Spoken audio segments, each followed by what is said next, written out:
സത്യം നീ വിചാരിക്കുന്നത് പോലൊന്നും അല്ല. സേതു അങ്കിളിനും നിന്റെ അച്ഛനും ഇടയിൽ പല കളികളും നടന്നിട്ടുണ്ട്. പക്ഷെ സേതു അങ്കിൾ ഒരിക്കലും ആരും ചതിക്കില്ല. നിർത്തടാ, ചതിയന്റെ കുമ്പസാരം എനിക്ക് കേക്കണ്ട. നിന്നെ കാണുന്ന തന്നെ എനിക്കിപ്പോ വെറുപ്പാ. അവസരം പോലെ പാപങ്ങളൊക്കെ ഏറ്റുപറഞ്ഞ് നീ അങ്ങ് പുണ്യാളനായി അല്ലടാ. എന്നെ ചതിച്ചപ്പോ തന്നെ നിന്നെ ഞാൻ തീർക്കേണ്ടതായിരുന്നു. നീ ഇപ്പോഴും ജീവിച്ചിരിക്കുന്നതേ എന്റെ ദയയാണെന്ന് കരുതിയാ മതി. ഇറങ്ങിപ്പോടാ, ഇനി മേലിൽ ഇങ്ങോട്ട് വന്നു പോരുത്.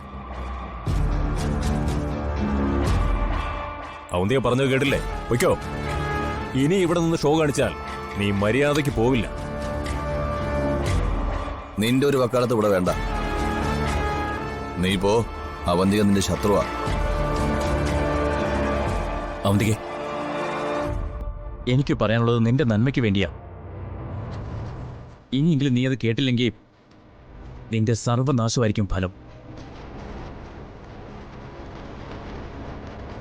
സേതു അങ്കിളിനോടും മക്കളോടുള്ള നിന്റെ യുദ്ധം നീ ഒന്ന് നിർത്തിവെക്കണം.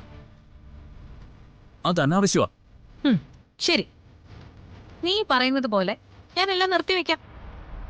പകരം അയാള് കാരണം ആത്മഹത്യ ചെയ്ത എന്റെ അച്ഛനെ തിരിച്ചുകൊണ്ടോന്ന് എന്റെ മുന്നിൽ നിർത്താനായിട്ട് നീ നിന്റെ സേതു അങ്കിളിനോട് പറയും. എന്താ, പറ്റോ?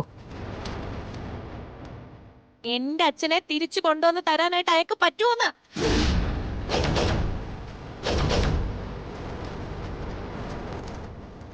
അതിനയാൾക്ക് കഴിയില്ലെങ്കിൽ നെല്ലിശ്ശേരിയിലെ ന്യായമായിട്ട് ഒരു പട്ടി ഇനി ഈ പടി ചവിട്ടരുത്.